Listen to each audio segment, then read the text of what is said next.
Hello, this is Kishkisan, and today we're talking about the new balance patch for Mythgard. The balance patch is coming out on Monday, November 16th, and it has over 100 changes.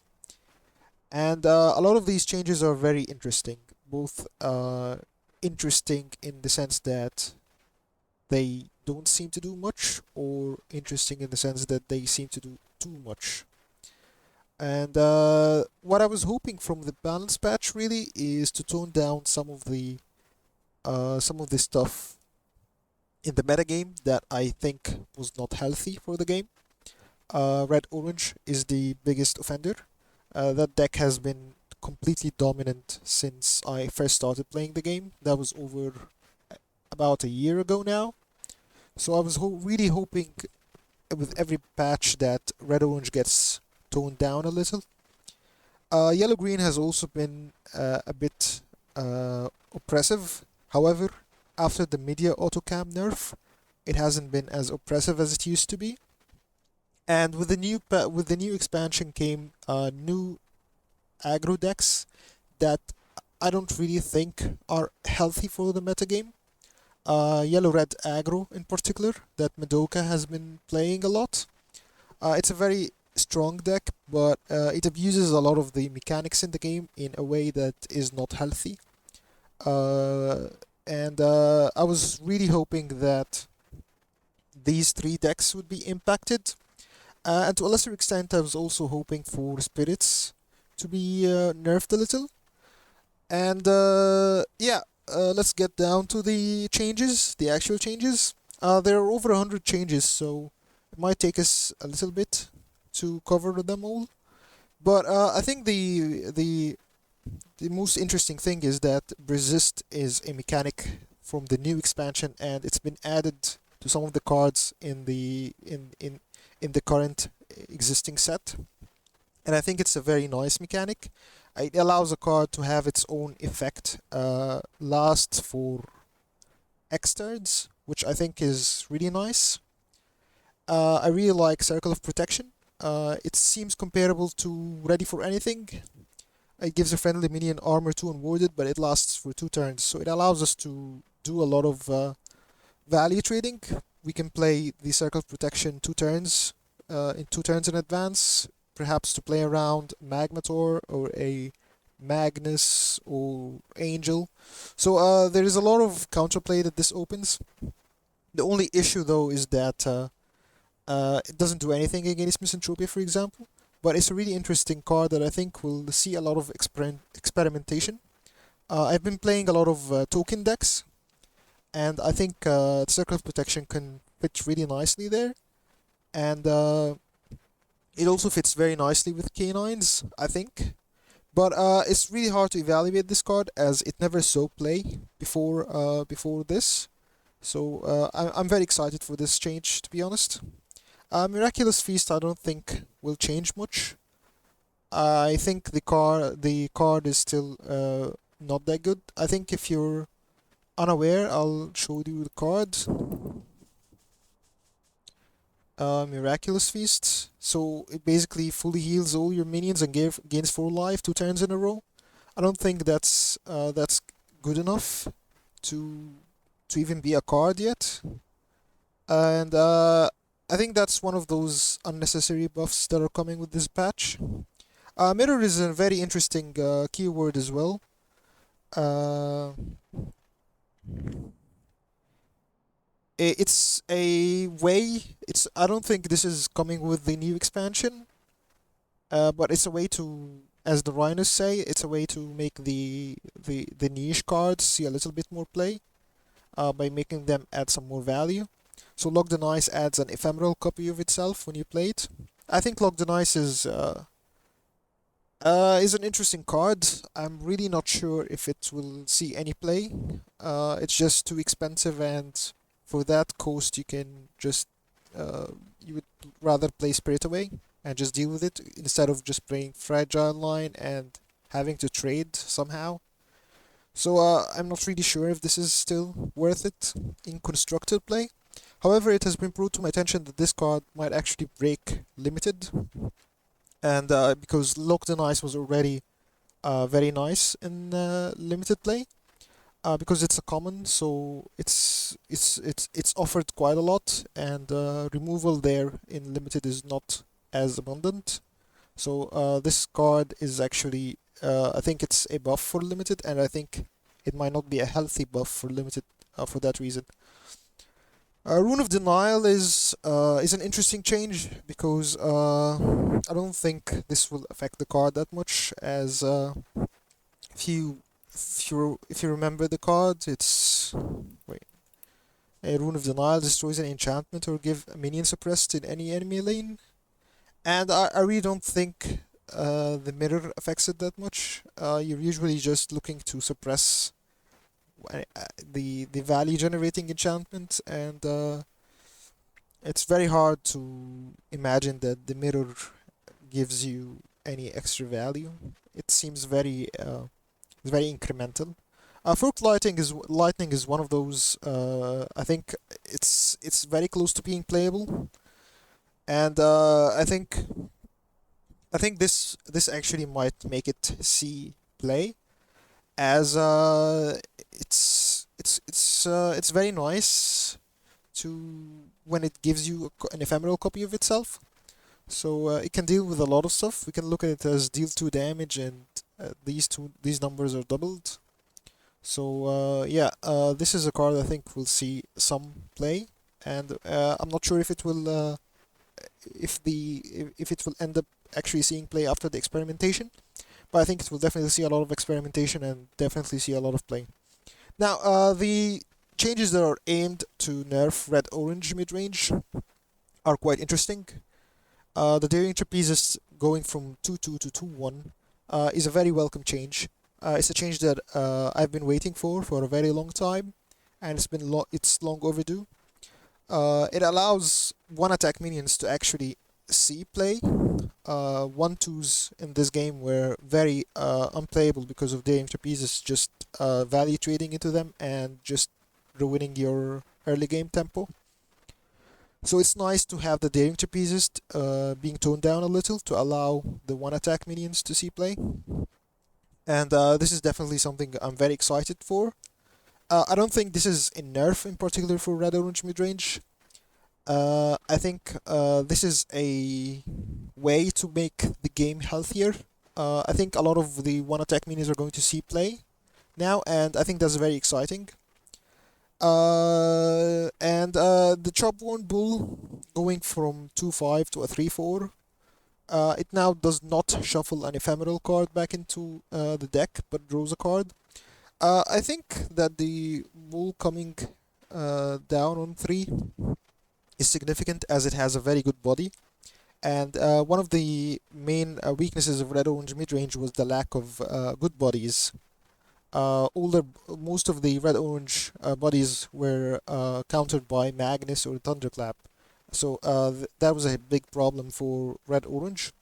And I think that was a weakness that was appreciated because it's a deck that's going to be value trading a lot, so having the advantage over them with their low lives, I think is nice. But the Chopon will going to a 3-4. However, it's toned down a lot since it doesn't draw a card anymore, as Red Orange used to be able to just shuffle back their ephemeral tokens and draw a card with the Bull, and it made it seem that Red Orange never runs out of cards in hand, and Chopon Bull was definitely one of the reasons for that. Triennial Patrol is I'm not really sure about this change. I'm really not sure about this change. The Slayer is reduced from 2 to 1. So I feel like the payoff for forging it is reduced even further. And I'm really not sure about it. I think this might be actually cut out from red orange lists, as but it will definitely take some time for people to understand to figure out the best build for red orange, as I really think that these changes don't impact red orange that much. I think red orange will still be very tier 1, and perhaps And I think there's one thing to note about Red Orange. Pre-expansion, Red Orange was still very oppressive. It was extremely strong, and all the expansion did was add new tools for the deck. And nerfing these new tools doesn't really impact Red Orange that much, as it can always go back to its original pre-expansion build. Perhaps this will allow us to see a lot of more variety in Red Orange, as the Forge Red Orange that Ejecti has made is probably the most popular on ladder. So maybe this change will let us see some variety in the builds for Red Orange. But either way, Red Orange will still remain extremely oppressive. Stairway to Hades and to Heaven and Back changes are long overdue. These are mostly changes for Journey of Souls. They don't impact other builds of Red Orange that use Colosseum or Seasons, for example. The permanence of the frenzy made Journey of Souls can high roll very disgusting. The high roll can get very disgusting when the red orange player just keeps getting back with the frenzy or the agile angel minions that are coast reduced. Can be extremely oppressive to play against. So now it's toned down a little, but Hades and Heaven and Back still generate a ton of value for red orange. And maybe this will also allow us to see different variety in Red Orange, but in terms of paths, as Journey of Souls has been the dominant path for Red Orange, and maybe this could be the change to allow us to see a lot more Colosseum or Seasons Red Orange. I think that Heaven and Back has lost a lot of its power, not just because of this change, but because of all the earlier changes. And I think Heaven and Back feels a lot more cuttable now than before. It has definitely felt much weaker than Hades, a lot weaker than Hades, in fact. And yeah, the Armageddon Angel nerf is really not much of a nerf. It doesn't do much. Yeah, sure, it makes the Angel have less attack, but it doesn't really nerf Angel. Angel will still be in every orange deck that tries to play at least mid range or control. So that was definitely a big disappointment. I was hoping that Angel would be nerfed a lot more than that. Even making it a 3-3 could have been a nice start for the nerf. But in terms of the nerf for Angel, I actually think that these powerful effects can be balanced by having major disadvantages or drawbacks to them. I think the drawback for Angel killing other minions, destroying other minions, is just losing health, and that's not really significant. As the Angel is going to die only when you kill 7 stuff, and that's very unlikely, as the opponent losing 7 stuff on board is just they're just going to be at severe card disadvantage. So what I think about Angel is something like Hearthstone. There was a card that was very similar in spirit to Angel. It's called Deathwing. Now, Deathwing was also used to destroy all other minions, and in beta, I believe it destroyed all other minions without consequence.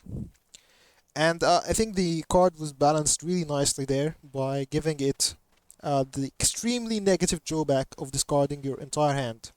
So the card definitely fell off and never saw play after that, but I think it's very interesting to design in this direction. The to add very strong effects with very negative drawbacks. So yeah, I think that's a very interesting way to design it, and I don't think Angel can be designed by just changing its stats. The effects are simply just too strong, and giving a body, even if it was a 2-2 body, I think Angel will still see play. Now, the comparison between Angel and Misanthropia is really unfair, as Misanthropia just deals Blood 3 and can really struggle to deal with the big stuff. You cannot Misanthropia, Aiku, or Short Stag, and you'd still be taking a lot of damage to the face. And it allows the opponent a lot more counterplay than Armageddon Angel. So yeah, that's the reasoning why when people say that Armageddon Angel and Misanthropia, when they compare them together, they feel that Armageddon Angel feels fair, but yeah, it's definitely not the same thing. Destroying is different from Light 3. So yellow green control has actually taken a huge hit. Wonder Drug was nerfed yet again, and I'm very happy to see that, as I think it's Wonder Drug was one of those things that were really making aggro life very difficult, and is one of the main reasons that force aggro into being extremely unfair. And whenever an aggro meta rises, it's usually abusing a very unfair mechanic in the game. And at the center of that, the cause of that, allowing less fair interactions in aggro, is Wonder Drug, as aggro needs to be able to burst, is the basic premise of Wonder Drug, which not all aggro decks can do, and it leads to a lot of unfair abuse of cards from aggro, which is not something that I enjoy. I enjoy playing a lot of aggro, in fact, and I think it's my favorite archetype. But the fact that Misanthropy, the Wonder Drug, just completely shuts down any kind of aggro that doesn't burst is very sad, and I think this is a change that's very good for the health of the game, as I think that the existence of aggro decks to keep the extreme greed in check is definitely necessary for every metagame, in every collectible card game. So that's a change that I'm extremely happy about. The change from gain 5 life to gain 4 life is may not look that much, but it just means that aggro can leave you at 9 life now instead of 10, and it allows you to set up lethal much easier for the next turn, as it's very difficult to burst from 10. It's much more difficult to burst from 10 than it is to burst from 9. uh, I think I'm not. It's it. Previously, you had to keep the opponent at 9, at 10 actually, and if they're at 9, they gain 10 life. I think it's worded a bit weirdly. The wording now is much better. Gain 4 life. If you have 8 or less life, it doubles the effect to 8 life, and it only draws one card. So that's the difference between this Wonder Drug and the old Wonder Drug. So that's a change that I'm really excited about. It allows, even if I am forced to play into Wonder Drug, I'm less punished, as for aggro, really the 1 and 2 health points really mean a lot. And yeah, I'm really excited about that. Another change that I'm really excited about is the twins getting nerfed. The twins were really daunting to deal with on 6 when I'm playing anything mid-rangey, and the twins just come down, and it's a huge tempo swing for the opponent, especially if I don't have any kind of removal in hand. There's just no easy way to deal with 2 reasonably well statted bodies on 6, and it just came at no cost. So now the twins are actually, I think they're balanced, I believe. The gem cost restriction means that the twins now cost 5 yellow gems if you intend to play them on the same turn, to play the twin and the token on the same turn, which I think is a reasonable barrier to add for such a powerful card. And so now the twin just adds another twin, and you're going to play another twin on your next turn. I think that makes them much more balanced. And one of the reasons I'm really excited about this is because a lot of the 6 drops in yellow we're not seeing play because of twins would just auto include in every yellow deck. My favorite yellow 6 drop is Stadium Hulken. I've been enjoying that card a lot, but every time I add him to the deck, I feel like I should probably add twins instead.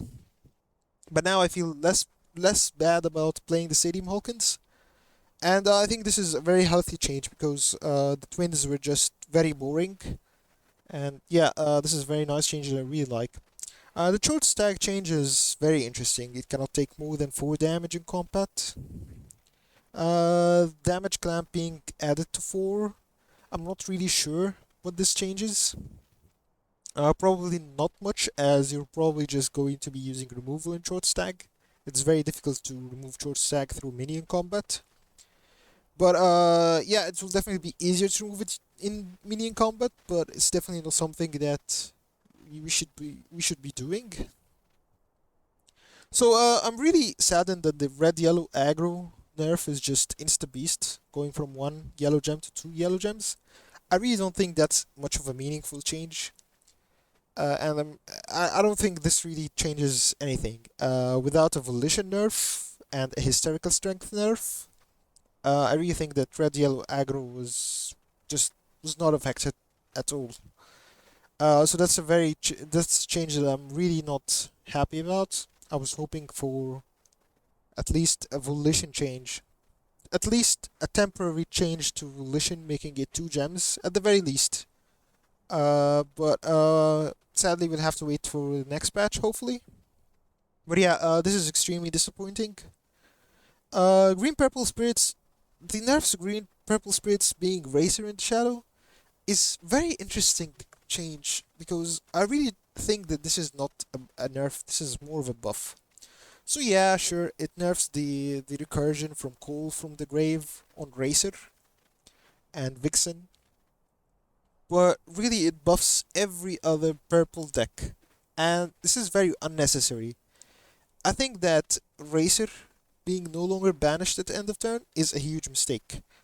Racer is already one of the strongest rush minions in the game, and it was kept in check by being banished at the end of turn, and losing this banish losing this banish effect means that you can play Racer on turn 1. And my concern with that really is not that it deals 2 damage to the face, but the fact that it eases a lot of deck building with purple. It allows you to play Racers as 1 drops, and you can just play Racers and Citizens as 1 drops, and that just works. And I think this is not healthy at all, having Racer be a 1 drop in this way. I still think that Racer should be banished at end of turn and ephemeral, so that it no longer goes to the boneyard. It just gets banished. And yeah, I think this is a buff, to be honest, and I'm very concerned about this change. It will definitely make purple a lot stronger, and I think this is a buff that's probably going to break the game. Sure, it nerfs green purple spirits, but it's not really a meaningful nerf, as Racer is stronger now in probably all the situations except when you're recurring it, which is really not something that I think is healthy for the game at all. Yeah, I think this is a change that will have to be reverted very quickly, and yeah, I'm really concerned about this. So Magnus getting nerfed, Magmator getting nerfed are very interesting changes. I was really hoping for Magnus to be nerfed for the longest time, as Magnus was just too much tempo swing, being able to clear the board of early attackers, and on top of that leave a reasonably big body in place. So now the body is toned down to a 3/3, but I still think this is a must play. And one thing to note is that Magnus is no longer going to three blue gems. It's only going to two. It's being left as at two blue gems, and I think that's really fine. I don't think Magnus is going to see any less play because of this. It's going to still be one of the best legendary mythics in the game. Magmator nerf is something that I'm very happy about. One of the main reasons for that is that Mythgard is a game that markets itself as having the lane system, and it's one of the most unique aspects about Mythgard. And in terms of this unique mechanic, Magmator just shoves it out of the window and just tells you you have to play lanes 147 or you get punished severely. So that is not something that I really like in terms for Magmator. I don't really think that Magmator is overpowered in any way. Maybe is one of the best, maybe one of the better raiders in the game, but it's definitely not something that I consider overpowered. Just this is my concern about Magmator being just that it nullifies the lane system of the game. So I'm very happy to see that Magmator getting nerfed, or to see it less often and being able to actually play the lanes as the devs were intending the game to be played. And the canines are very interesting, are very interesting minion type to buff, as they're they're the epitome of snowball. If you leave a canine on turn one, and you somehow lose your turn one, and you just get so far behind because they keep buffing each other, and it just snowballs this way. So making the canines more durable, or buffing them, or making them actually feel better to play, is something I'm a little concerned about. But I don't think the Bold Omega going to 2-2 means that it will probably see a lot more play now as a 1-2. But I actually think that a lot of these attack increases are unnecessary now that Trapezist was nerfed to a 2-1. So I think the buff, we should have waited a little bit on these attack buffs on the one attack minions, because now the Trapezist, which was preventing all these one attack minions from seeing play, will probably see play, and can evaluate their win rates in a much more reasonable way now. When the thing that was completely preventing the one attack minions from seeing play getting nerfed. Sons of the Back, if you recall that card.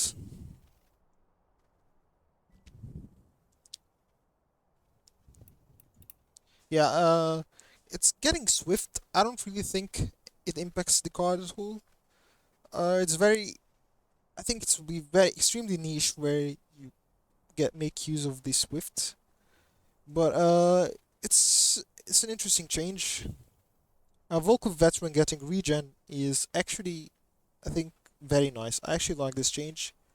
Because the veteran really never saw play because it wanted to take damage, and it's just not sturdy enough to keep taking damage and getting buffed enough. And the regen allows you to be able to actually make use of that attack buff that you get. Vampires getting buffed is also pretty interesting. I think vampires are a pretty cool minion type that never really sees play, and but I also don't want to feel like any of these monocolor minion type decks feel dominant. But I don't really think this pushes vampires to dominance. I think they're very interesting changes. The Strugoi Pure Blood is the agile one. Pure Bloods.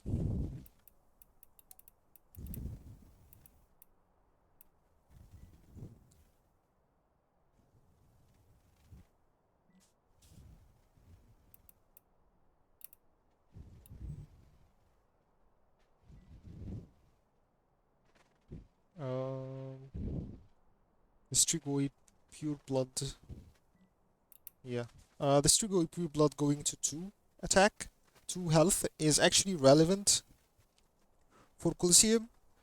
Because one of the things that are not really considered for Coliseum is that when you draw a minion, it gets a +1/+1. It's usually forgotten, but and the damage thresholds in this game go 2 and then 3. 2 from the trapezist just attacking, and then 3 from the trapezist with infuse, and 4. These are the relevant damage thresholds. They're dictated by red orange, as this is the most common deck that you will face on ladder. So the Colosseum buff allows you to cross this threshold because this is now a 3-2, so it gets the +1/+1, so it's now a 4-3, which is a lot more difficult to deal with. So that's a very interesting change in this respect, and I think Colosseum needs to be kept in mind for these changes as it's now a path in the game. And the buff on draw is something that also needs to be kept in mind. So yeah, I think it was also played in yellow red aggro, and it will be stronger there, especially since that deck plays Colosseum. So drawing the Pure Blood will feel a lot more sturdy, as the opponent will have to waste a lot of mana to deal with it. Strigoi Familiar is the one that reduces the cost of vampire cards. I think this is a very cool card, and I'd be happy for this to see play. But I still don't think this is there's enough vampires to make the vampire class feel worth it. Plasma Station is also a very neat change. So the minions created here are vampires permanently. I really don't think this is enough to make it see play, but it's still a very interesting change, and will probably see a lot of experimentation as well. And so yeah, these are the changes that are meant for the constructed format. And for the draft format, I think a lot of these changes don't really feel relevant. The Sword Saint going from a 2-1 to 2-2, I really don't think this changes much. The Sword Saint was really a big pain on constructed. It has been noted by very good players as feedback that Sword Saint is not healthy for the game, for the main reason that you can just play Sword Saint on 2, and you're under the risk of leaving anything reasonably big stick, that the opponent will just put the blade on it and heal for a ton. So you're kind of forced to keep removing everything that purple plays after they play the Sword Saint. Otherwise, you have to deal with a lot of life gain, and I think that's really unhealthy for the game. And I don't think this change really changes how Sword Saint acts. It will still be as uh, in the same way it was. It will still be very oppressive. The biting blade going from 1 to 2, I don't think it's relevant. Because it still maintains the mechanic, which is just to to keep being forced to remove everything that the purple plays. Is just it's not changed at all. I think the biting blade really should have only had life tap until sundown, until the end of turn. The removal of the damage buff is perhaps nice. It means that the biting blade is only going to be used for the life tap, which really nerfs the biting blade as sort of a pike that heals. You're forced to just use it for life tap, so I don't think this is really a healthy change. It just makes the biting blade worse at every other situation than it's already good at. So yeah, it's a nerf for the Sword Saint when you're just trying to trade up or whatever, but it doesn't change the way the general mechanic works. Terragon nerf is I'm kind of saddened by that, as I really like Terragon, but I can really understand that Adam and Pearl giving overrun to anything is perhaps too good. And yeah, I can definitely understand this change. I don't think this will impact Terragon from seeing play in the decks that it sees plays at. You can already play 4 of it, so it's very nice. And the increase of 1 mana, I don't think is that relevant. I'm really not sure. I'd have to test it. So it's an interesting change. I think it will definitely impact draft, but I think you'd still want to have Dragon banned anyway, as even the Adam and Pearl at 2 is probably still too strong. The Lantern Colossus, I think, is just dead. The 6 mana for a 5/6 body, and the Immolation Claw going to 2 mana. I think this is just too much of a nerf for it to see play in Constructed. I'm not really sure about how this impacts draft or limited, but this is definitely going to force me to remove the Lantern Colossus from my decks that I played Lantern Colossus in. And some of these changes that are coming up are very interesting. I really like Fire Eater, and I'm really happy that it might see play now. So the Fire Eater is you spend 1 mana to deal 1 damage to anyone. It gets a 1 attack buff, so it feels that it can withstand the opponent from just value trading into it. It can actually just deal some damage back, and even at one damage, even if the opponent tries to trade into it, and hopefully to finish the trade next turn, you can just use the ability to remove the minion. So I really think this is a very cool change, and I'm very excited to play with this card. I think this is going to be a very nice card. I don't feel like this will be overpowered in any way, but we'll have to see. I think this is a really good card. Step Crab getting the armor one, I think is flavorful. The Step Crab. I think the Step Crab is very nice. Minion already. The Slayer 2 with the Demolition Speedway and getting the armor is going to make it very strong. However, I think the main issue is that Blue Orange really has better stuff to play than Step Crab. If you look at the blue and orange 2 drops, there's just the Thane, there's the Ghoul, there's the Recruiter, and there's the Right Trickster, and it feels like it's only in the ag very aggressive decks that will want to play the Step Crab over any of these. And it's very hard to imagine an aggressive deck with blue and orange, as aggro really needs to be playing Rush in this game.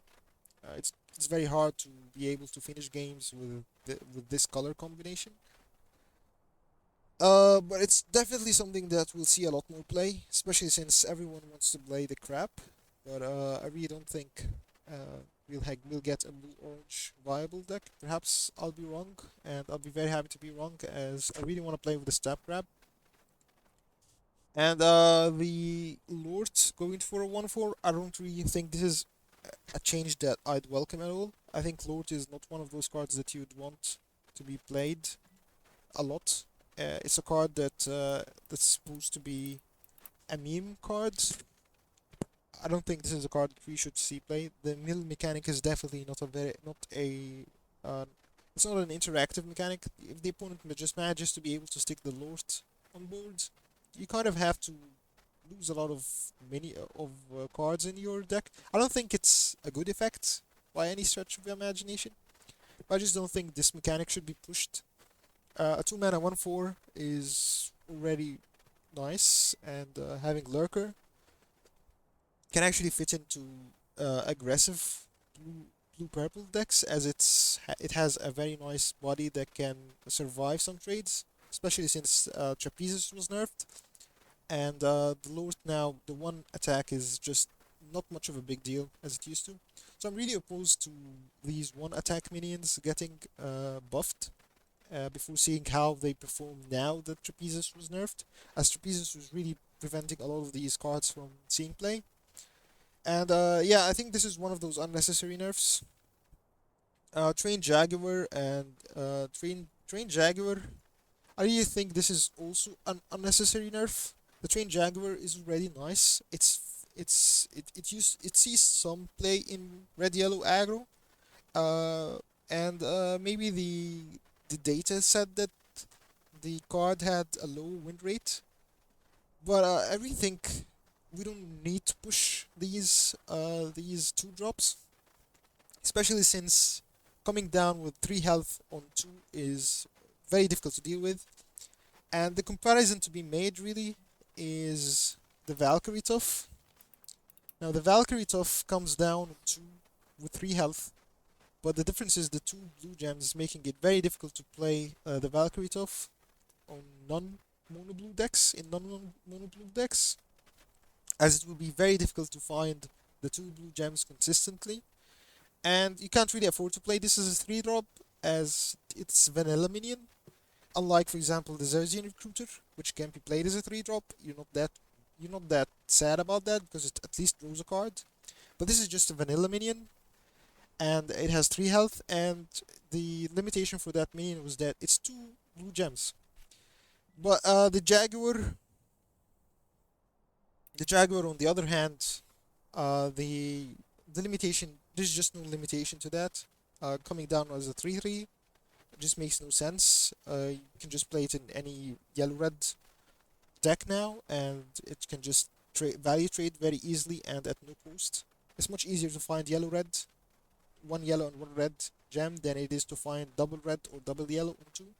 So this is not really a change that I'm happy about. And perhaps even more egregiously is the Jade Puma, as the Jade Puma was already a very strong minion in yellow purple aggro, and I'm really opposed to buffing any purple agile minions, as purple has the extremely oppressive card that is Pentacle, and with this now being buffed to a 3/3, and Lurker means that it's going to be extremely difficult to block, and it's just going to be keep going face. And with it being going face as an agile in purple means that it's just going to get the pentacle very likely, and I feel like this is going to be extremely oppressive and very unhealthy for the metagame, and I'm really hoping that this is one of those changes that get reverted as soon as possible, especially this along with the racer buff. I think should be definitely should be reverted, and I think that pushing these changes is a big mistake. Arc Lighter getting buffed is something that I'm really worried about as well. The Arc Lighter is really strong. It gets a standard action the first time you cast a spell each turn.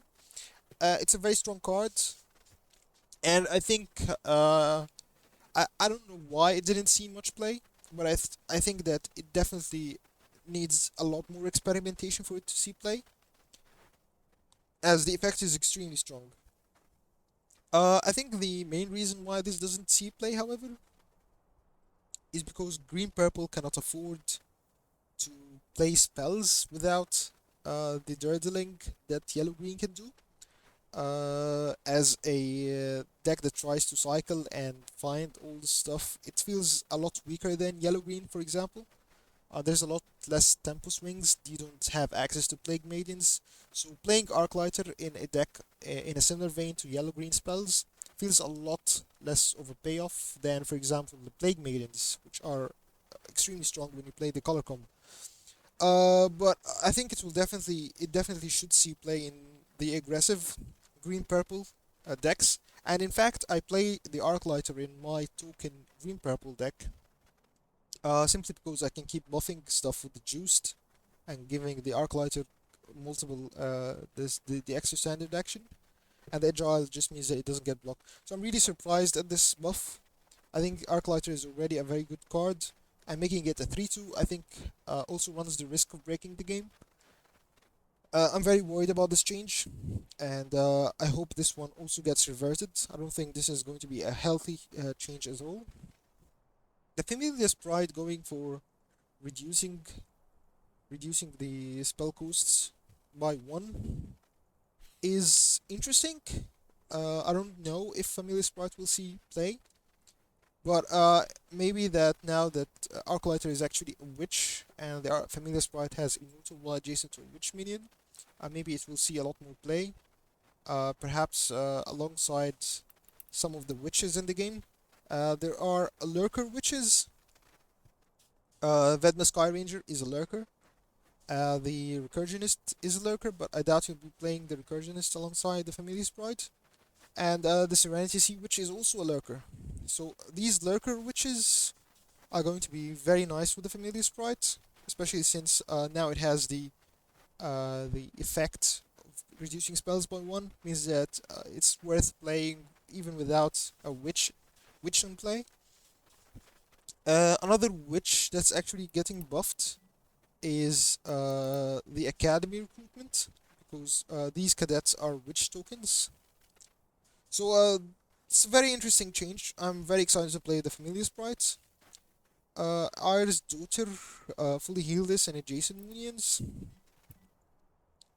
Iris Daughter, yeah. So it fully heals itself now, and I think this is a nice change. Maybe we'll see some yellow blue Valkyries, as this is also a Valkyrie, and yellow blue Valkyrie can has the payoff of being able to play uh, where is it? The Bulwark. Allow the Valkyries to keep trading and lose a card. So So this is a nice card to play, and it also allows the Valkyries to include the snowball tools, the Insta Beast.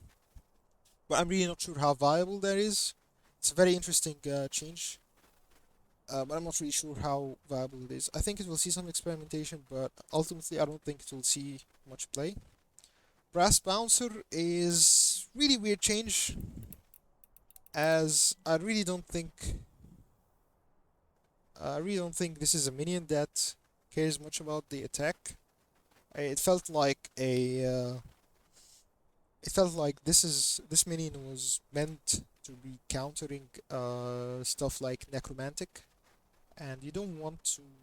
And I think, as I mentioned before, the attack buffs to these one attack minions is really unnecessary now that Trapezist was nerfed. I really would have wished that we waited to see how these one attack minions would do before buffing them. Canine Cavalry it's a card that probably never saw any kind of play. Because the drawback was just really huge tempo loss. For the opponent can just return this back to hand, and you would lose one of the minions you had on the field, and it was just a measly +1/+1, maybe +2/+2 when you have two adjacent minions. But this just feels like you can do a lot more, a lot stronger stuff in K9s than that. So making it go from a 2/2 to a 3/3 probably doesn't impact change much. Dissonant drone going to a 3/3 is also it's going to a 2/3 is also something that's I'm not really sure about. I don't think this is also one of those that I think really shouldn't have been buffed before waiting to see how the one attack minions do without Trapezes being as dominant. Now the thing that really made me feel really weird is the Plague Maidens. Plague Maidens getting buffed is a huge. What the hell? I really was not expecting Plague Maidens to get buffed out of all things. Plague Maidens is extremely powerful. And the regen just meant that it usually was able to cross the threshold of being able to stay at 3. Regen 1 made it seem like sometimes in winter you would have the Plague Maidens finish the turn and it would have 2 health. But now, every turn the Plague Maidens survives is just going to be at 3 health. And I think this is just going to be extremely hard to deal with. Especially since, as I mentioned, the damage thresholds go 2, 3, and 4. And yeah, it's going to be very difficult, especially since Yellow Green plays Protect. So this is functionally at 4 health. And yeah, this is going to be very difficult to deal with. I don't think this is a good change at all. I think this is an extremely unnecessary change that already buffs one of the strongest yellow-green minions unnecessarily. Headless one going to armor 2 is also very questionable. Like, I don't think this will change anything about the headless one. It really wasn't impressive as a minion, and I don't think the armor was what's holding it back. Herald of Famine is. I don't really know what to think about that card, about the change. So the Herald of Famine used to be to deal 3 damage when the opponent burns a card. Now the new Herald of Famine just deals 2 damage. But when the opponent burns a card, it gets banished. So in a way, it's better, and in another way, it's worse.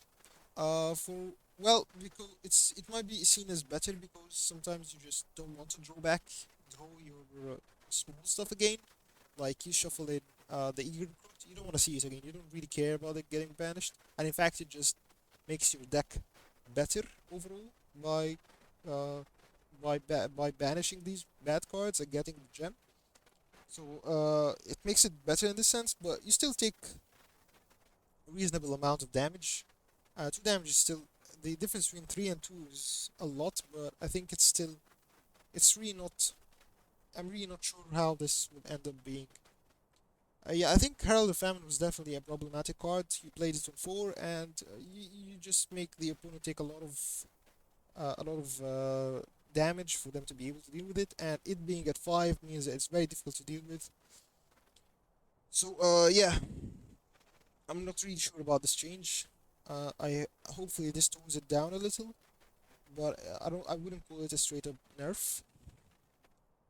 Manny is a weird change, as I think Manny is a card that's meant for either for the very for the FOC decks with the data cores, since these are the decks that will be able to have access to a lot of mana to keep playing it, to keep using the mana on the Manny, or in 2v2. And I feel like the use case scenario of both of these in both of these situations really didn't depend on Manny having 6 or 7 health. I don't really think this changes anything at all. It will still be played in whatever decks it used to be played at, and when it's played, it's just going to win the game as it used to. For I think Ejectee's Stretcher deck, the Ice Wall deck, used to play Manny, but it also played the Data Cores, and it's used as a finisher there. So I don't think this changes much in terms of that. It will still be played there, and I wouldn't say that it get buffed. It's a buff it's a buff in this sense, as it's really a finisher. I don't really see the purpose of that. The Herald of War getting Blast 6 is very interesting. I don't think it matters at all, as the thing that was preventing the Herald of War from seeing play is really that it's dependent on the opponent playing enchantments, and maybe your opponent doesn't play enchantments and you just play the 7 mana 6/6.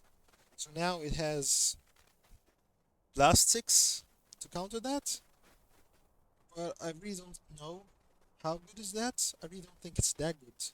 To definitely see some experimentation, as the Herald of War is a very cool card, but I don't really think this is what's necessary to make it playable. Now the paths are actually getting pursuits after a lot of complaints from a lot of players, especially Madoka. And the pursuit for the fire occasion is that it starts with a one cost 2/2 Molten Forge Link in hand. The Molten Forge Link I think is the one that has armor on. So this is going to be a very nice pursuit for fire occasion. I don't really know how good is this pursuit. It's really one of those things that you need to play it in action to know how good it is. But I'm very concerned about one mana, 2/3 minion. But it's really the power level in the game has been pushed enough with the Coliseum that it doesn't really seem that out of place. Journey of Souls also gets an interesting pursuit. The first minion that gets back that returns back to hand is costs one less and gets +1/+1. I think this is much weaker than the Coliseum pursuit, as it regains tempo a turn later. Goes by one, but it regains tempo one turn later. We also need to see how good this does in practice. It's very hard to evaluate. Turn of Seasons. I also want to note that the Journey of Souls got a buff in terms of the starting life. I should actually check that.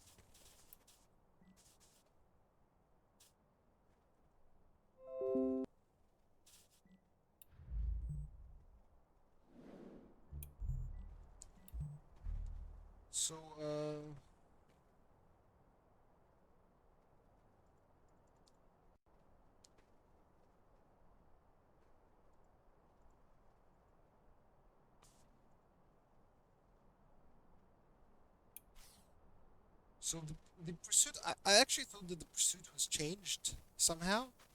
But I think it's only the starting life that was changed previously. So the new pursuit is that it starts with one soul as opposed to two souls, and the first returned minion costs one less and gets +1/+1. So I think this really is much weaker than the Colosseum Pursuit. Turn of Seasons, you get a 0/4 Tree of Life, and the Tree of Life is something that I'm very worried about.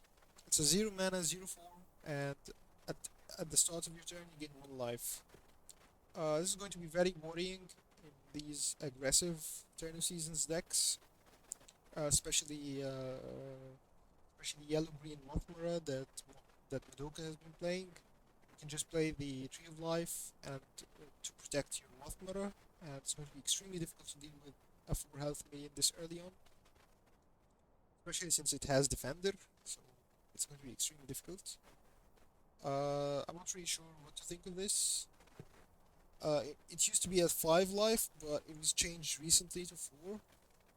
I still think this is probably going to be a little bit broken.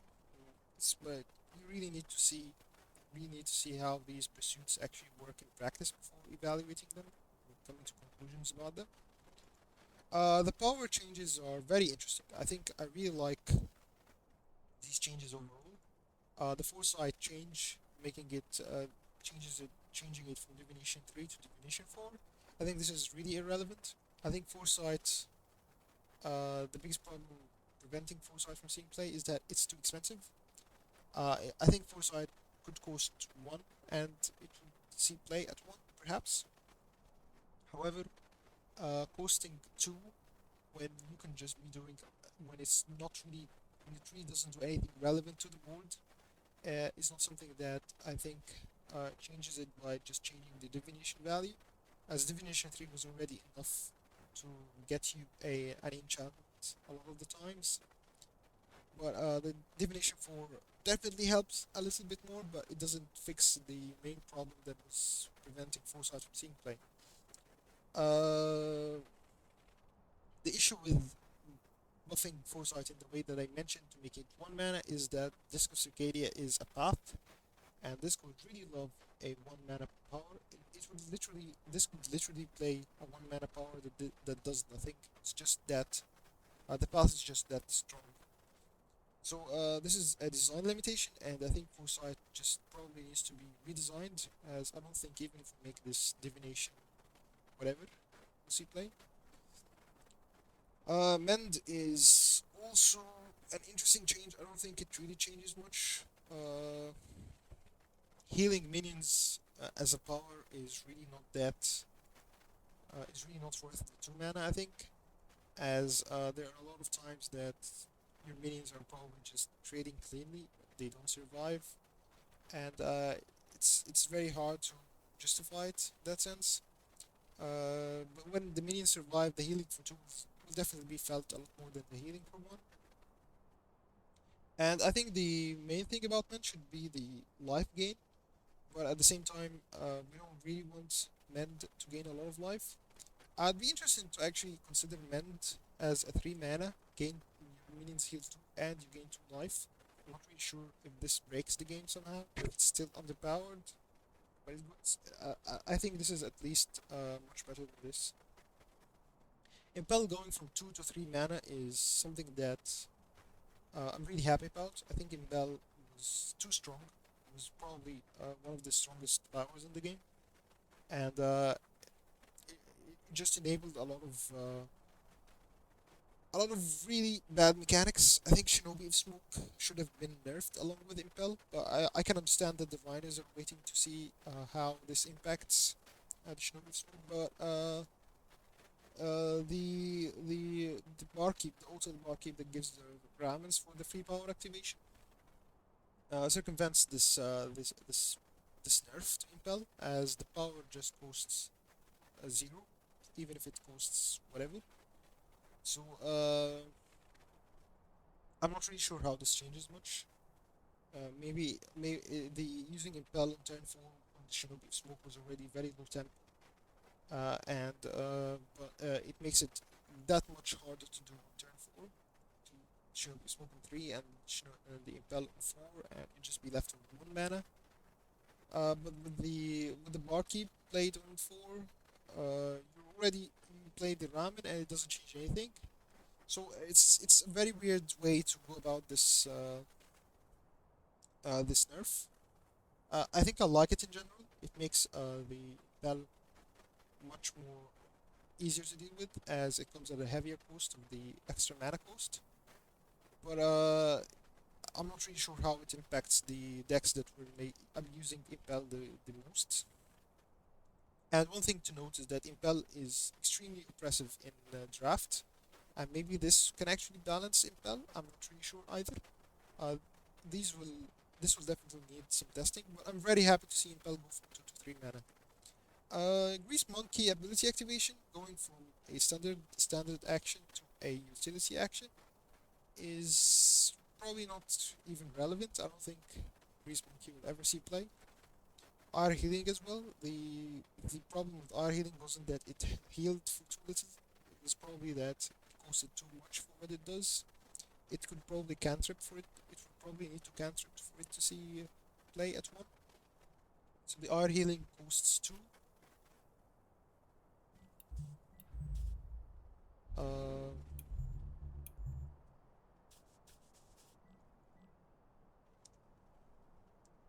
the R healing costs two, restores 5 health, and draws a card. And I don't really think the issue with that is that it was restoring too little health. It was probably that it's too expensive to draw a card, as you're usually not restoring that much health. Joe's song is. I don't really remember what this card does. Really also never see his play. So, it gets one gem removed from the coast, and I really don't think this would impact much. Sends an enchantment to its owner's hand and draw a card, or return an enchantment from owner to hand. Might see some experimentation, but I'm really not that optimistic about it. Loki's Veil is something that I think will be extremely impressive. It used to require to be occupied.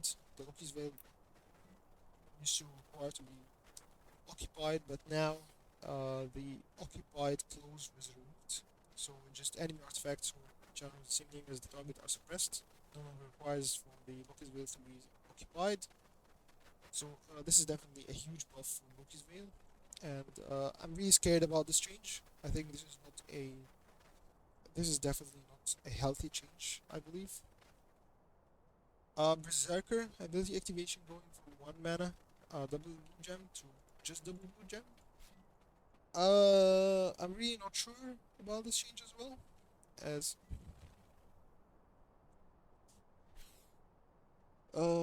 it's very easy to power it with frenzy, and the mana cost definitely was a barrier to that. I think this is more of a buff to limited, and I'm really not sure if Berserker was good in limited. But at the very least, it's a 3-3 that, if not contested, you would just be able to snowball the game. I'm really not sure about this buff. I think it might be very risky. Ensnaring Serpent getting regen is probably irrelevant. Vandals getting more breach damage for the artifacts is probably irrelevant as well. Bridgeway Troll finally getting the regen back. It's a little bit funny that the regen was taken away from the troll as a way to nerf the alchemies and then it's returned back.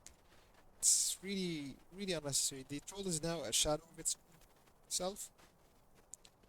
Uh, it only gives the adjacent minions a move action and teleport, so it's really not that as strong as it used to be. Giving it regen one is probably not that relevant as well.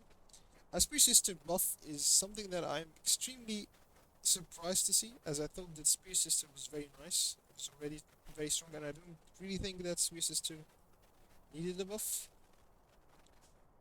Uh, yeah, it's a very weird buff. I think Spear Sister was really pretty good. Timberland Troll getting an increase in regen is probably irrelevant as well. Magpie Commando.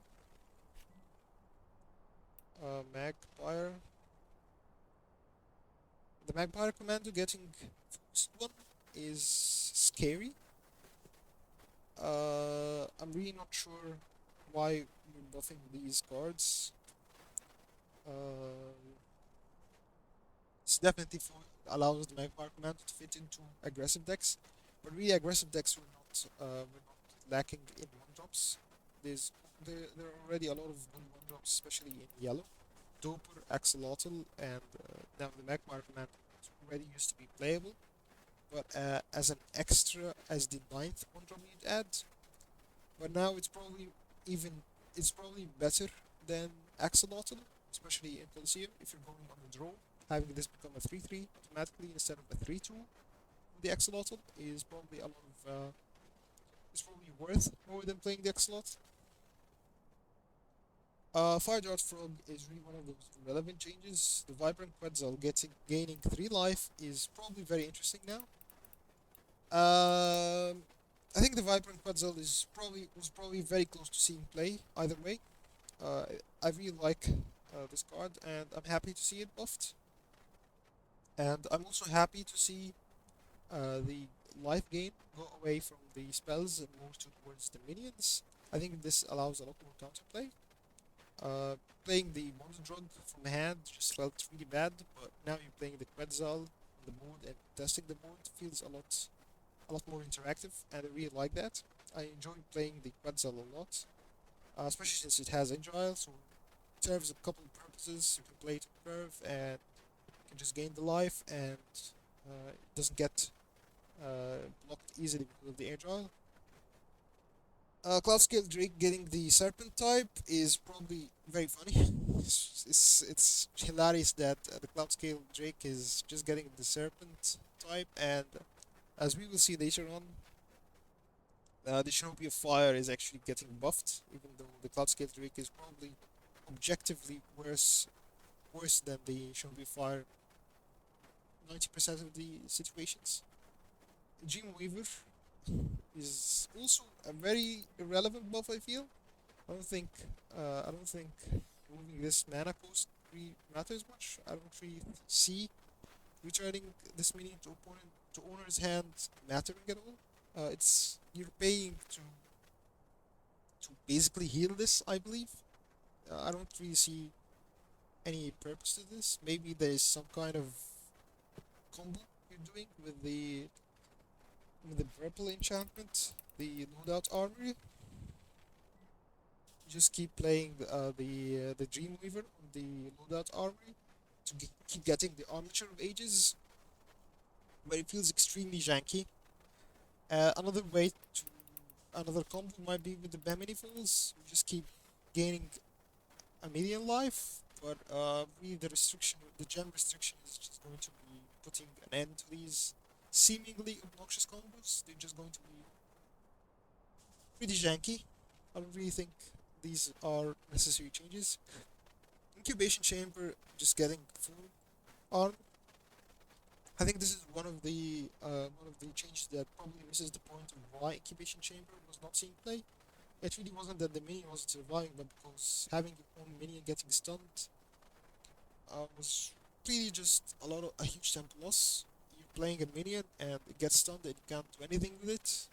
So and then it gets buffed and then gets removed. So it feels very sad. The opponent can just ignore the minion while it's getting buffed and then remove it afterwards. Meanwhile, dealing damage to your face, value trading otherwise over your board. So it's definitely one of those changes I don't think you'll see see experimentation, to be honest. Perhaps the most jankiest decks will still play this, but I really don't think this is a change. Serpentine Empress is one of the saddest mythics in the game. It does very little for its cost. It just gives Serpent minions deadly. It used to be a 3 mana 2/2, and now it's a 3 mana 3/3. Serpent minions have deadly. It doesn't even have deadly itself. So really, it's not a change that I think is going to be relevant. There is no Serpent tribal deck that exists. There's just not enough Serpents, but perhaps for the next expansion we might see a Serpent tribal. Zalua the Builder, I really don't think this is a card that should be buffed as well. I think it was really fine, but now it just made sturdy. It can survive a lot more trades now, and I don't think this matters much either. Vicious Cycle going for destroy a minion, and if it was non-ephemeral, the controller draws a card. I don't think this changes at all. This changes. I don't think this changes pretty much anything. Reaching Thunderbird, getting the increase in starting energy really doesn't change much either. Magpie Enforcer getting Slayer 3, I don't really think this changes the reason why it doesn't see play either. Universal Hulken getting the mana reduction, the second and third ability.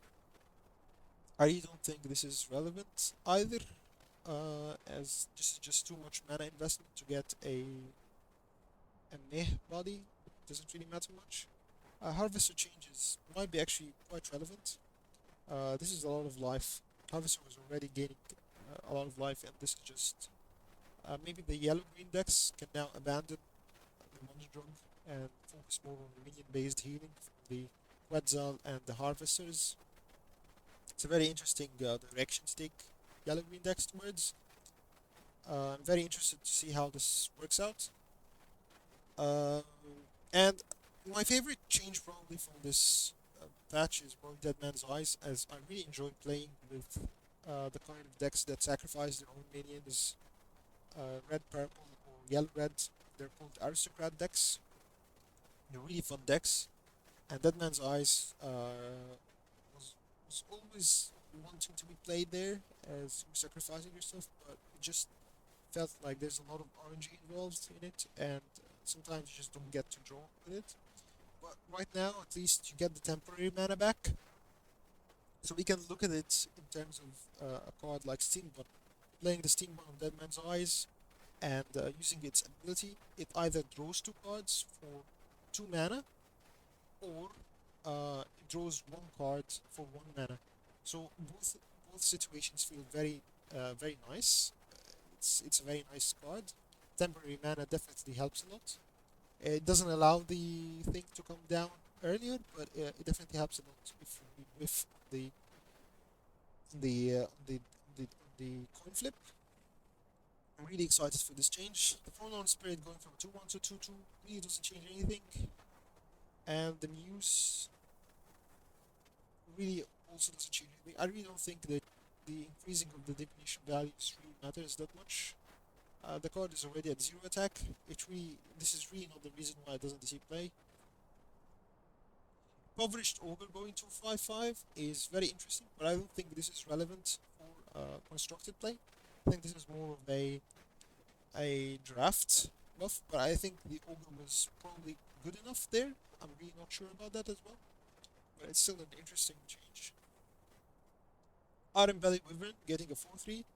I don't think this is relevant as well for constructed play, and I think this is more of a buff for draft, and I'm not really sure how good this is, how bad this is for the state of the game.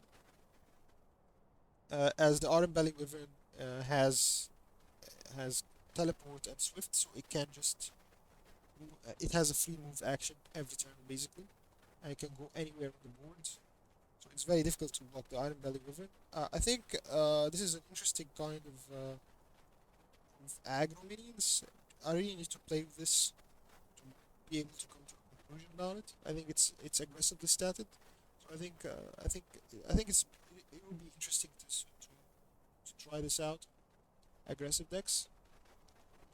Bitfiend is something that I'm a bit concerned about. I don't think these tech cards should have good bodies. The tech card, the Bitfiend as a 4-2 was very easy to deal with, and it felt like a it felt like the tech cards are meant to be something that you need to actually make a conscious decision to include or not include in your deck, as they have bad stats, for example, or they're not that good bodies. But making the Bitfiend as a 4-3 just means that you can counter a lot of decks in the meta, and it comes at no cost. Banishing top 5 minions, I don't think this is relevant, as this card is used to counter necromantic decks. Banishing the top 4 or top 5 doesn't really matter. Chloe Sunshine getting Swift is irrelevant. Cognitive Aratus actually getting Divination 6 is pretty relevant, I think.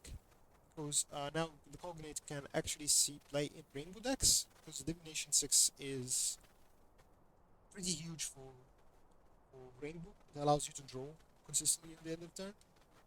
The look at top 9 cards of player's deck did nothing, so that was really just making the Cognate do something as opposed to nothing, so that's very nice. The Phone of Decay is also one of those changes that I feel like tech cards shouldn't really be pushed, and making the Phone of Decay have good stats for its cost and all of that being a tech card, I think this is not a good change at all.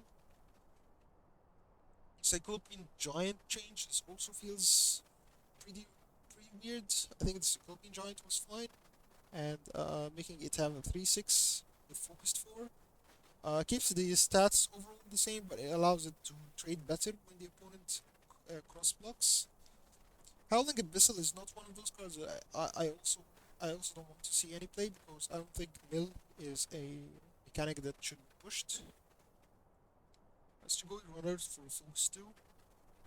Again, I don't think this is relevant. Sideshow Chimera, I also think this change is irrelevant. It doesn't fix the reason why Sideshow Chimera is bad. It just doesn't do enough compared to other cards at the same cost, or even at the lower cost. It's a slightly better Triennial Patrol that comes one turn later, so it's very hard to justify. The Diehard Drenny actually going from a 1/1 to a 2/1 feels very weird, as the Diehard Drenny was already basically only played in disc as a discard target, as well as a, a minion that's a 2/1 effectively on day with disc. So making it a 2/1 is something that's I think I think this is not I don't think this is a good change at all. I think this should have remained as a 1/1. It was really fine as a 1/1, especially now, as I mentioned before, that Trapezes was nerfed, so one attack minis are relevant again. Donor buff is cute. Samosek goes from 9 to 6 durability, but it changes to before an enemy mini attacks one of your unoccupied lanes, it must first take 2 damage. So it's an interesting change. The reduction in durability, I think, balances the card. Um, and Gallows Boy getting an extra Slayer. I really don't think I really don't think Gallows Boy was a bad card to start with.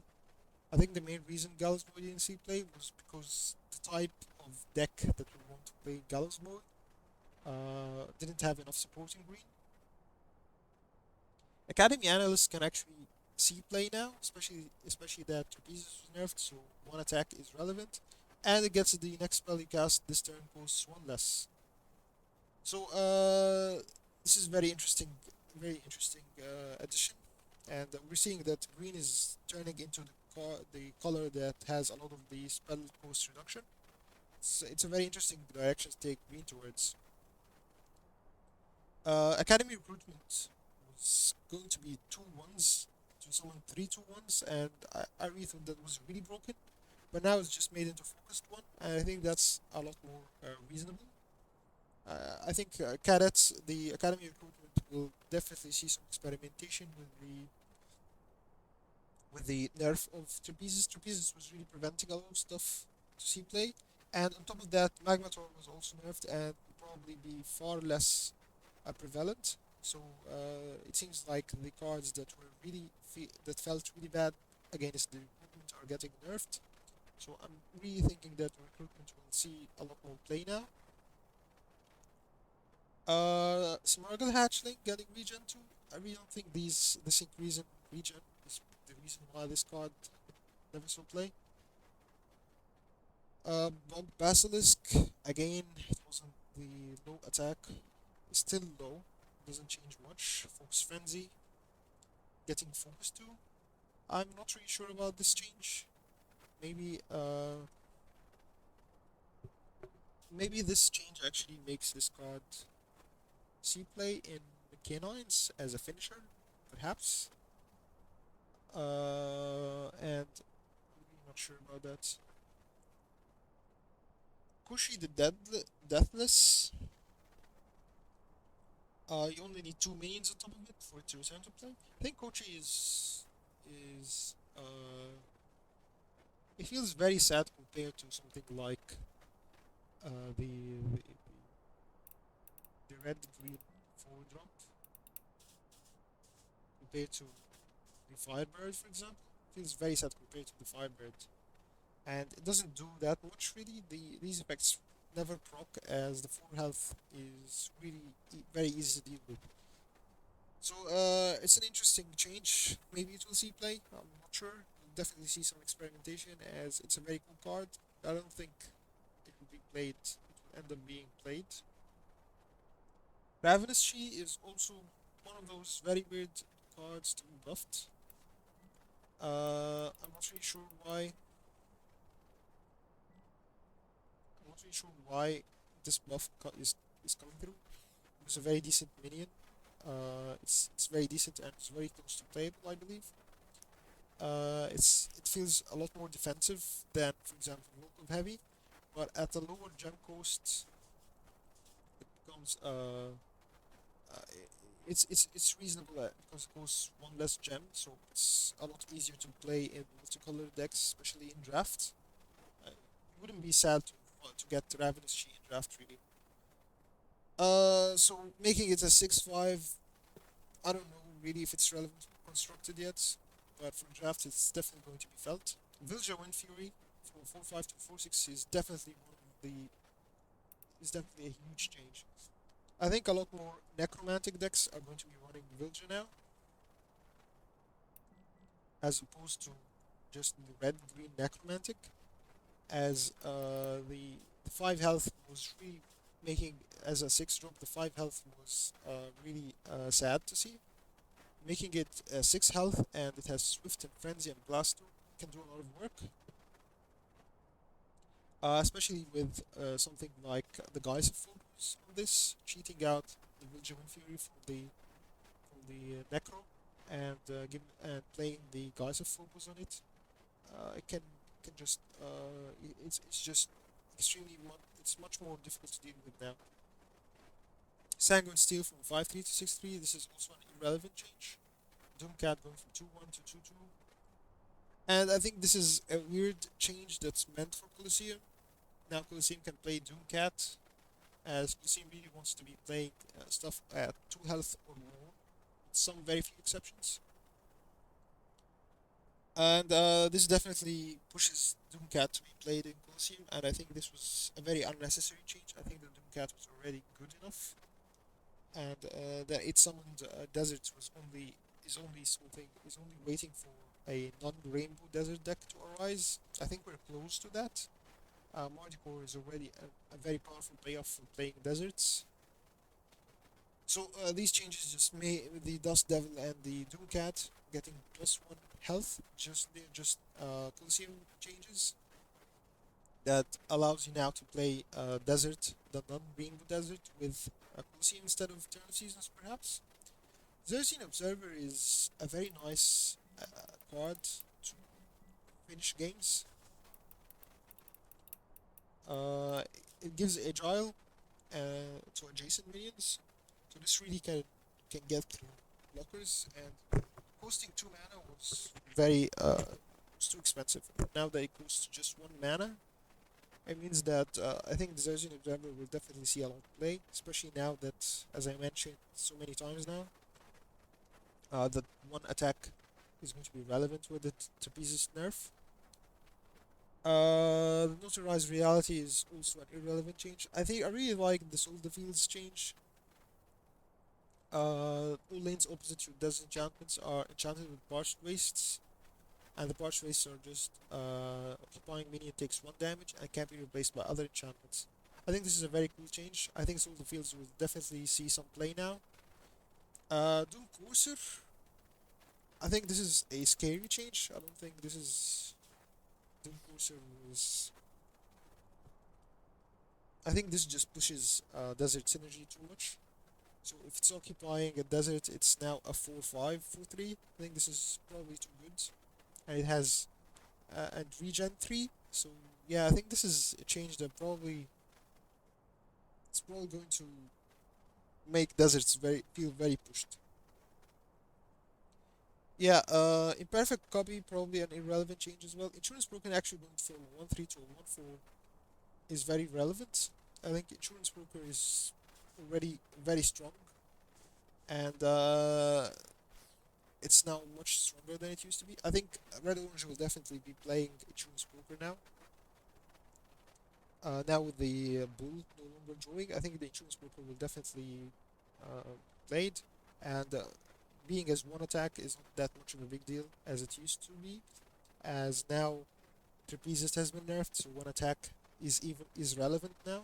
So insurance broker even going to a 1-4 means that it's going to be extremely difficult to deal with, especially since it's Slurper. And I think this will be a card that will probably be played in a lot of orange decks now, especially since orange has access to a lot of these tokens between the eager recruits and the triennial patrol. These are all going to just be generating a lot of energy for the insurance broker, and the insurance broker will definitely see a lot of the play now. And I'm very excited about that, as I really like the insurance broker, but I'm very worried about the insurance broker in red orange. The Parsa Clarion is also a very nice minion that I'm very happy to see buffed, as it always felt like a finisher that sometimes just doesn't work out, and I feel like making it a 3-3 makes it possible to actually just play it as a 3 drop and not feel that bad about it. And the opponent is forced to deal with it, otherwise you just keep buffing your entire build. So I really like this change. Radiant Vessel going from 3-3 to a 3-4 is also a very weird change to push, as a Radiant Vessel can really gain a lot of attack every turn, because it just consumes the gems to gain attack, and with making it that much sturdier means that the card will be a lot more impressive.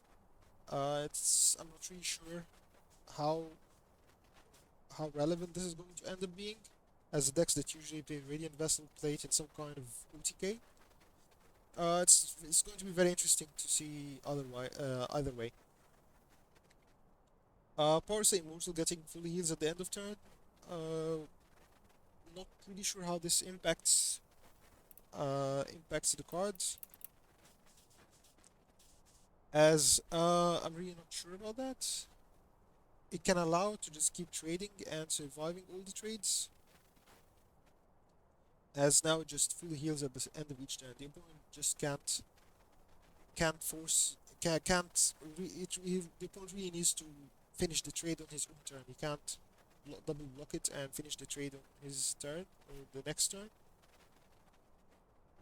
Parry at the gates getting agile is probably extremely unnecessary, as Parry at the gates was already pretty good, especially in Rainbow decks, and Rainbow decks are going to be very happy to play an agile minion that already draws a card for them, draws two cards, especially since Divination is very similar to drawing a card in Rainbow.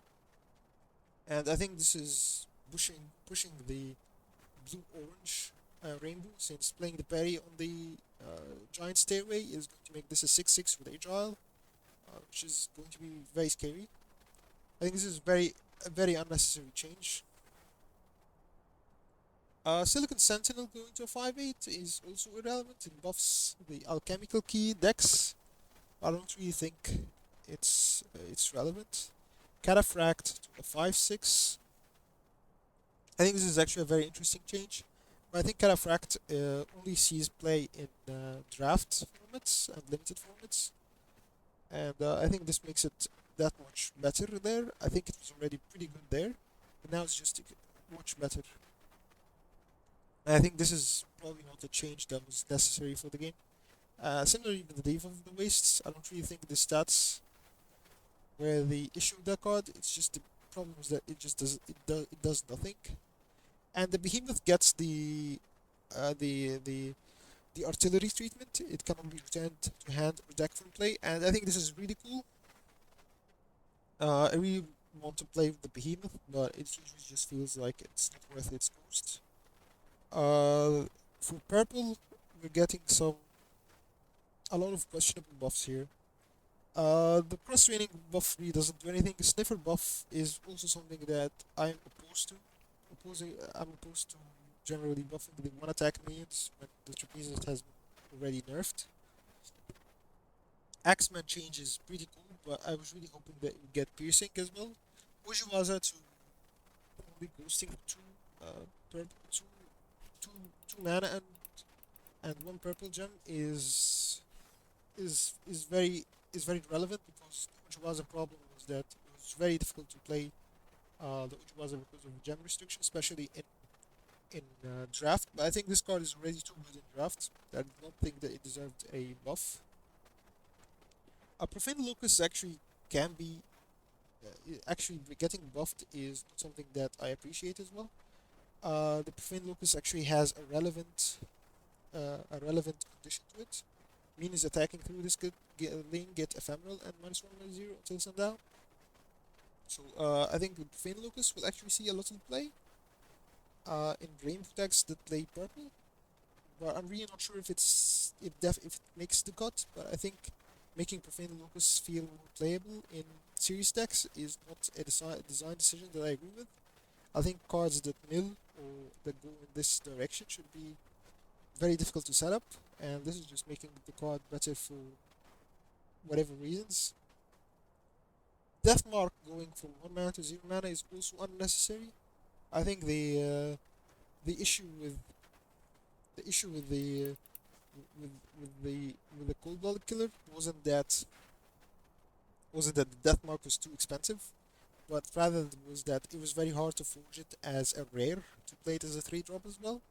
It was very inconsistent. I think that was the reason making it not played, but even then, it was seeing a lot more experimentation recently with people just playing it as a 3 drop and not caring about forging it, as it felt a lot better than say the Shinobi of Fire in a yellow green meta.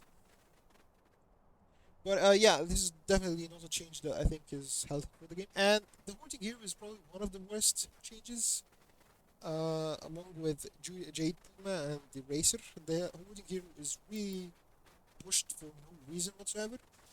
So like the Hoarding Hero used to be a card that you'd have to build around. You only get +2/+2, so you'd need to use 2 items on it for it to be worth. Uh, let's say you play 2 Simizens, and you play this on 3 as a 5/5. But playing 2 Simizens is very difficult to do for it to be a 3 mana 5/5 consistently. However, now you would need to play a Simizen on 1 to be able to have this as a 3 mana 5/5. And I think this takes purple in a direction that I really don't like. I think purple is just going to be playing a big body after big body starting from turn 3 now, and I really don't think this is a good change at all. Hoarding here used to be a card that's built around, it's just now a card that's probably going to be a must include in every purple deck that plays Simson. Flame Scroll dealing 4 damage is probably one of the weirdest changes in this patch as well. One of the worst changes. The Shinobi of Fire was very strong, and the change was justified in the sense that the card had a low rate in comparison to the Finch Shinobis. But I think the data failed to recognize that Yellow Green is a deck that counters the Shinobi of Fire pretty cleanly, and the Shinobi of Fire was countered by Yellow Green, especially because it had the one attack. And I think the Flame Scroll going from 3 to 4 damage doesn't matter much against Yellow Green, but it will make the Shinobi of Fire that much worse to deal with for every other deck. The issue with the Shinobi of Fire is that it has Agile and curves into Pentacle, is something that really needs to be kept in consideration, as really Agile minions need to be kept in check as long as Pentacle is a card. I would have preferably wished to see a Pentacle nerf to make it feel much less obnoxious as it currently is. Back Alley Ronin as well, getting 2 more strength and health is very strange, as the Shinobi of Fire curves into the back Alley Ronin very nicely. The Shinobi of Fire just looks face, and the back Alley Ronin now becomes a 6/6 automatically. So that's a very weird change, as I already play the back Alley Ronin a lot. and I've been really liking him in my mono purple disc. This just is just very easy to activate, and now the payoff for activating him is ridiculous, because considering how easy it is. That Angler getting toned down a little is pretty nice, because I don't think it was a good card to start with, but as I mentioned, I don't think the mill mechanic should be something to be pushed in the game. Decoy going from a 1-2 to 2-2 will probably not change anything. Shinobi of Chains having its mana cost for its ability activation going from 2 mana to 1 mana. It will definitely see some experimentation, but ultimately I still don't think that this is worth in purple. Maybe I'll be proven wrong here, and I hope I'm not, as I don't really think stuns are good for the state of the game and the health of the game. Thriving Shade going from a 4-4 to a 4-5 is really a weird change. I think Thriving Shade was already good enough. It would become a 4 mana 6/6 a lot of the times, and now it's just going to become a 4 mana 6/7. And I really think for not any for no investment, getting these rewards for no investment is not really a nice design direction. But yeah, these are the changes. I think these are all the changes here, and there's definitely a lot to digest here. And I really can't wait for the patch. It's very exciting to see how these changes will change the meta, even though a lot of these changes seem a little bit weird to me. I'm still very excited to play them out and see how the meta is changed, and hopefully nothing breaks too hard. I'm pretty sure that something will break, but I hope it's not. Whatever breaks doesn't break that hard. So yeah, I hope you enjoyed the video. If you did, please leave a like and subscribe, and I'll see you in my next video.